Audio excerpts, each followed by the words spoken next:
News first ಲೈವ್ಗೆ ಸ್ವಾಗತ. ನಾನು ವಿಜಯ್ ವೀರಪ್ಪ. ಮೊದಲಿಗೆ ಹೆಡ್ಲೈನ್ಸ್. ಹಾವೇರಿಯಲ್ಲೂ ಮುಂದುವರಿದ ಮೈಕ್ರೋ ಫೈನಾನ್ಸ್ ಕಿರುಕುಳ. ಆಟೋ ಅಡ್ಡಗಟ್ಟಿ ಸಾಲ ವಸೂಲಿಗೆ ಯತ್ನ. ತಿಂಗಳು ಮುಗಿಯೋದ್ರೊಳಗೆ ಹಣ ವಾಪಸ್ ಕಟ್ಟಬೇಕು ಅಂತ ಗಡುವು. ರಾಣೆಬೆನ್ನೂರಲ್ಲಿ ಮನೆ ಮುಂದೆಯೇ ಬಂದು ಕುಳಿತ ಸಿಬ್ಬಂದಿ. ಮೈಕ್ರೋ ಫೈನಾನ್ಸ್ಗೆ ಕಡಿವಾಣ ಹಾಕಲು ಸರ್ಕಾರ ಸರ್ಕಸ್. ಎಚ್ಚರಿಕೆಯ ಹೆಜ್ಜೆ. ಬಿಲ್ನಲ್ಲಿ ಪ್ರತಿಯೊಂದು ಅಂಶದ ಪರಿಶೀಲನೆ.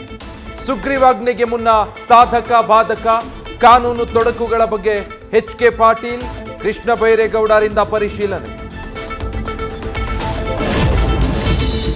ಆನ್ಲೈನ್ನಲ್ಲಿ 10 ಲಕ್ಷ ರೂಪಾಯಿ ಸಾಲ ಎಲ್ಲ ಕಟ್ಟಿ 99 ರೂಪಾಯಿ ಬಾಕಿ ಉಳಿಸಿಕೊಂಡಿದ್ದಕ್ಕೆ ಬರೋಬ್ಬರಿ 58,000 ದಂಡ. ದಾವಣಗೆರೆ ಮೂಲದ ಚಂದ್ರಶೇಖರ್ ಅಳಲು.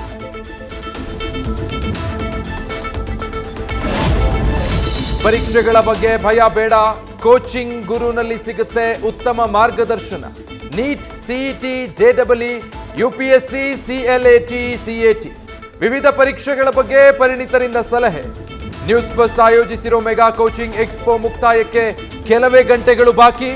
ಬೆಂಗಳೂರಿನ ಸಿಟಿವಿವಿಯ ಜ್ಞಾನಜ್ಯೋತಿ ಸಭಾಂಗಣದಲ್ಲಿ ಸಂಜೆವರೆಗೂ ಎಕ್ಸ್ಪೋ. ನ್ಯೂಸ್ ಫಸ್ಟ್ ನಿರ್ಭೀತಿಯಿಂದ ನಿಮ್ಮ ಪರವಾಗಿ.